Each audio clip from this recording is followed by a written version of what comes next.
So, good morning. Myself is Mrs. Lakshmi K, MSc Nursing. I'm working as an associate professor in ES College of Nursing, Villupuram. So, today I'm going to discuss one of the important topic that is amniotic fluid, which is very essential for survival of the baby, growth, development, and respiration and nutrition. All those things are received through this amniotic fluid. It's all hypothesis. Exact clearance we are not known, but it is received from the amniotic fluid. So, it is very essential for survival of the baby fetus. So, let me discuss detailedly about what is amniotic fluid, and it is nothing but it is a vital part of the fetal environment which is providing protection and also growth and development of the baby, especially the organ development of lungs and musculoskeletal system are happening because of this amniotic fluid. And next we move on to the what is amniotic fluid. So as we know that the amniotic fluid is a clear one at the earlier pregnancy and a slightly yellowish liquid that surrounds and protects the unborn baby within the amniotic sac. During pregnancy, the baby will be protected by amniotic sac which contains amniotic fluid, which is very clear in the earlier stage, and later it become turbid, how we will be discussing, and slightly yellowish color, straw color, it will be there. And what is the origin of amniotic fluid? How the amniotic fluid are origin? That is, it is mixture of both maternal and fetal origin. So, as we know that it is not the exact cause, we cannot say here. Some of the theories are postulating that it may produced because of those things like transudate from fetal circulation. That is through the fetal circulation when passed to the baby through the umbilical cord and placental membrane, the amniotic fluid may through the transudation it may reach to the sac, or transudation of maternal serum. So across the placental membrane from the mother circulation through the placenta, when goes through the placental membrane, amnion and chorion membrane, it will be transferred to the amniotic sac through the fluid. And third one is secretion from amniotic epithelium. So as we know that the amnion is covered by a amnion epithelial cells, that cell is producing amniotic fluid, that is secretion from amniotic epithelium. Another one is transudate of fetal plasma. So the fetal plasma through the skin, when before 20th week of pregnancy, it is not keratinized. So through that easily the fetal plasma may be transferred to the sac and increase the volume. And contribution from the fetal side, mainly fetal daily urine output. So the baby will pass urine in the uterine cavity, that is in the amniotic sac, that is around 400 to 1200 ml. When the amniotic fluid is very less, that condition we call as oligohydramnios. In that condition, we can suspect if the baby is having any congenital anomalies of renal agenesis or renal failure or renal absence on both the sides, that can be assessed, because we know very well that the fetal daily urine output is 400 to 1200 ml. That will be adequate to maintain the amniotic fluid. If it is very less oligohydramnios, there may be a suspicion of congenital anomalies of renal agenesis. And next one is fetal swallows about. Daily, the fetal will be swallowing the amniotic fluid every day, 400 to 700 ml of liquor every day at term.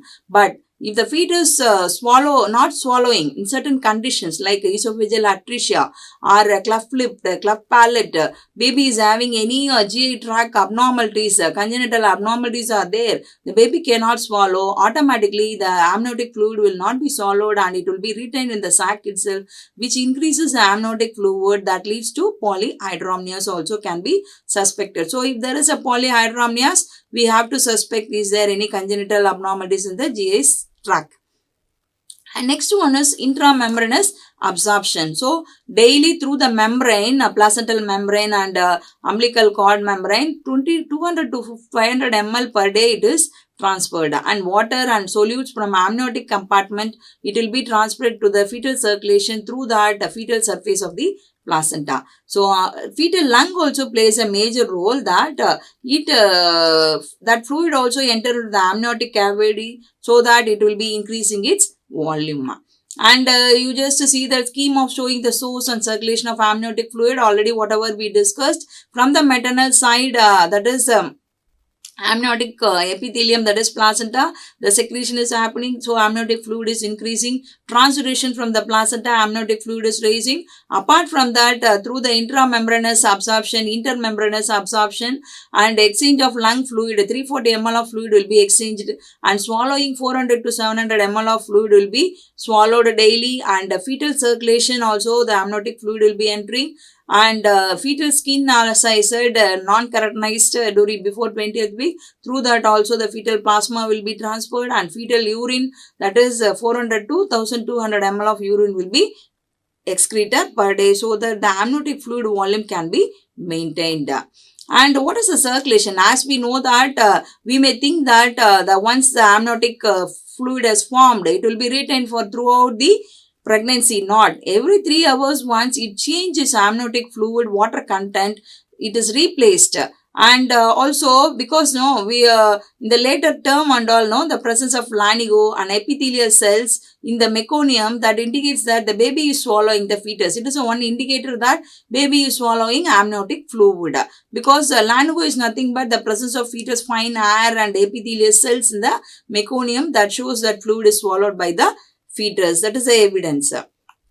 And volume of amniotic fluid, this is very important, so that you know very well the amniotic fluid is very important for the growth of the and development as well as for the survival of the baby. And if there is adequate amniotic fluid, that has to be known normal how much it is to be. So that is at the level of 12th week of gestation, at least 50 ml it should be there.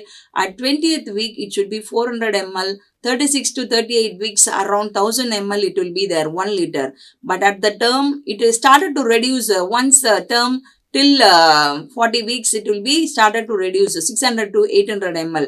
Once the pregnancy goes post-dated, that is above 42 weeks, if the pregnancy has continued, there may be a chance of only 200 ml. That's why we have to deliver the baby immediately once the term has completed, because as the pregnancy goes and waiting for a long period after the EDC, then it would risk of reduction of amniotic fluid. So we have to take the decision to deliver in case of post-maturity or post-dated pregnancy. And next one is the composition of amniotic fluid. As we know that amniotic fluid is contain all the nutrients, because the baby is getting nourishment through this amniotic fluid.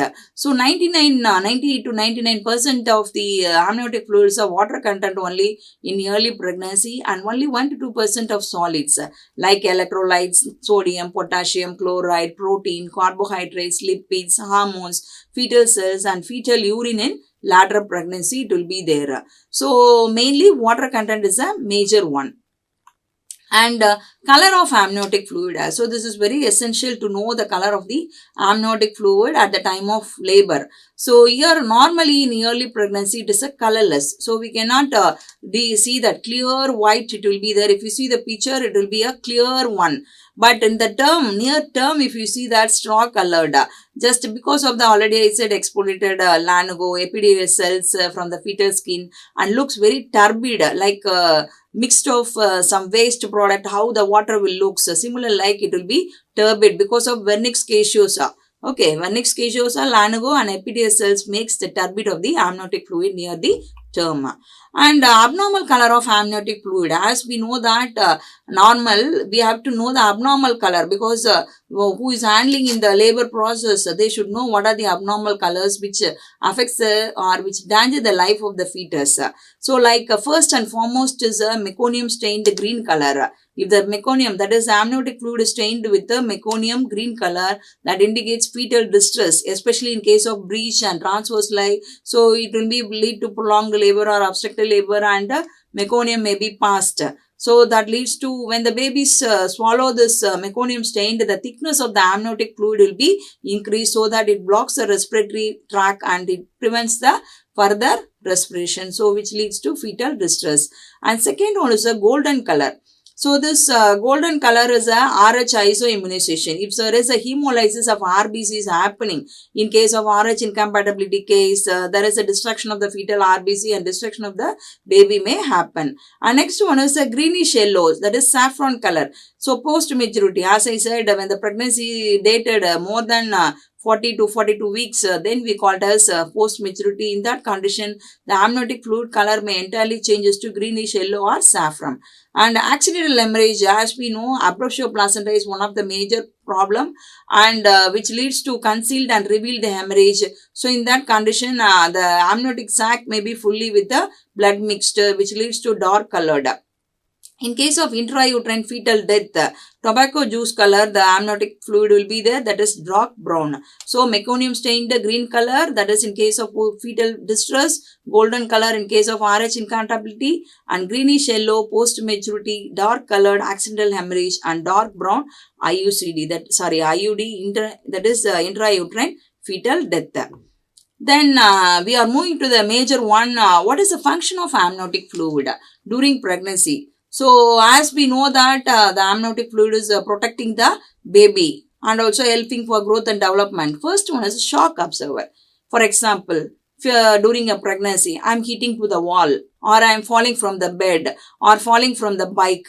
So immediately it will be danger to the, that is you will get a shock absorber to the amniotic fluid, not to the baby. It will not cause any injury much to the baby. Immediately that pressure will be transferred to the fluid, not to the baby, so that we can save the life of the fetus. That is shock absorber. And second one is fetal lung development.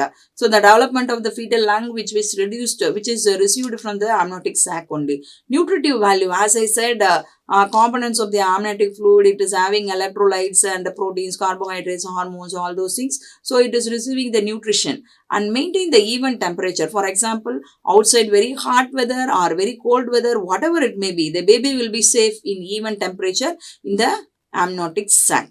And growth and free movement. So growth of the fetus is happening because of getting adequate nourishment from the amniotic fluid, and free movement is very essential. If there is no adequate amniotic fluid, what happens? The baby try to move, but there is no fluid, means automatically the placenta get earlier separation may happen, complication may happen for the baby, and sometimes congenital abnormalities also may happen. That can be prevented by amniotic fluid, so that the baby can swim freely in the amniotic sac. And fluid and pressure balance.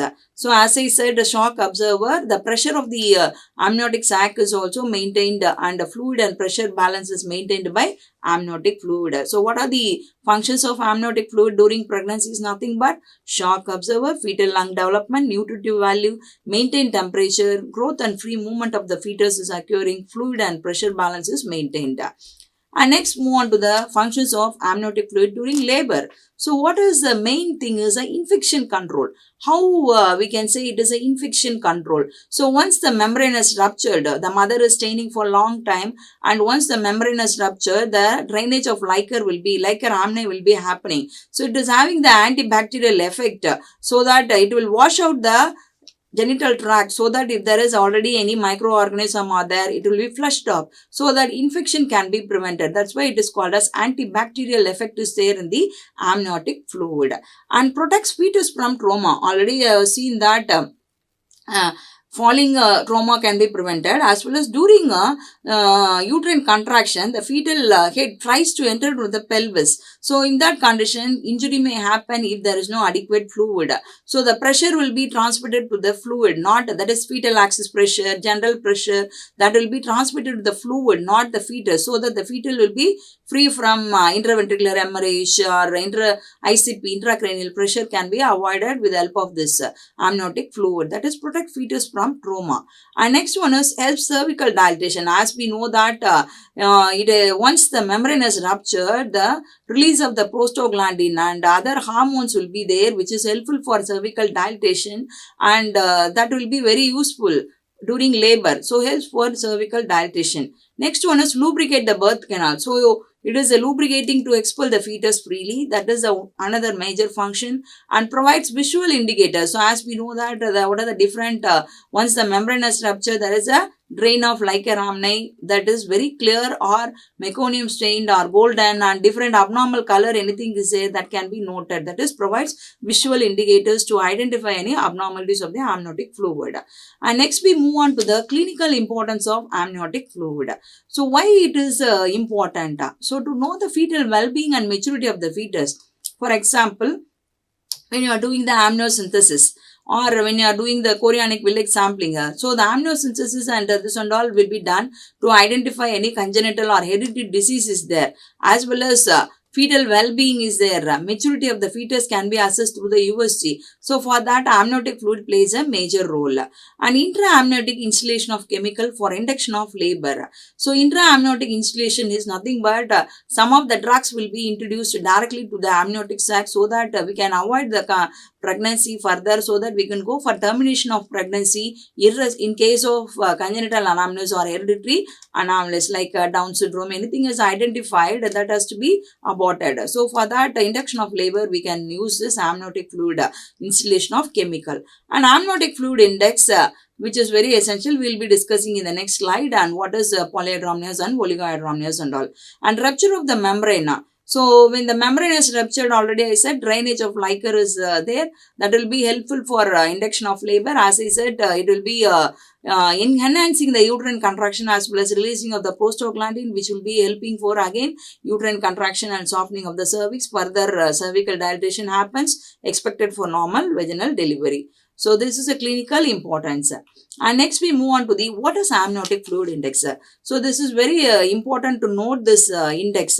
So during the ultrasonographic examination, the obstetrician will be marking this amniotic fluid index. So this amniotic fluid index, it is an important factor to know the fetal and placental function. So you just see this pressure, how they are measuring.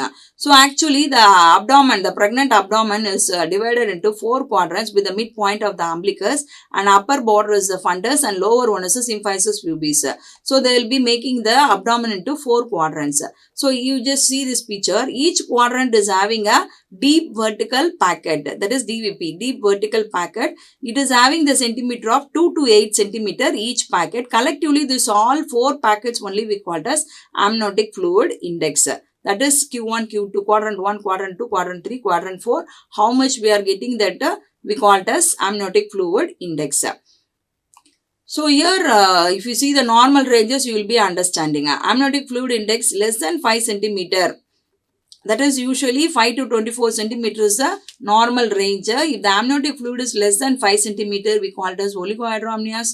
If it is greater than 24 centimeter, we call it as polyhydramnios. If it is a normal range, 5 to 24 centimeter. So according to the single deepest packet, as I said, this single deepest packet alone, if we measure and say, if it is less than 2 centimeter, this packet length, normally it is 2 to 8 centimeter. If it is less than 2, we call it as oligohydramnios. If it is more than 8, we call it as polyhydramnios. That is about normal. And next one is based on that we can able to detect oligohydramnios or polyhydramnios. So oligohydramnios is nothing but when the amniotic fluid volume is less than 200 ml at term, and polyhydramnios more than 2000 ml at term. This can be identified earlier itself with the help of this amniotic fluid index, so that we can take it is all high risk one which danger the mother and the fetus. So we have to take a prompt decision. For that purpose, amniotic fluid index monitoring is helpful. So far we discussed what is amniotic fluid and what is the circulation and what are the components of this amniotic fluid, and what is the volume and abnormal color, and what are the amniotic fluid index and what is that, how it is measured, and what is oligohydramnios and polyhydramnios we have discussed. Thank you. Thank you for giving a wonderful opportunity. Thank you.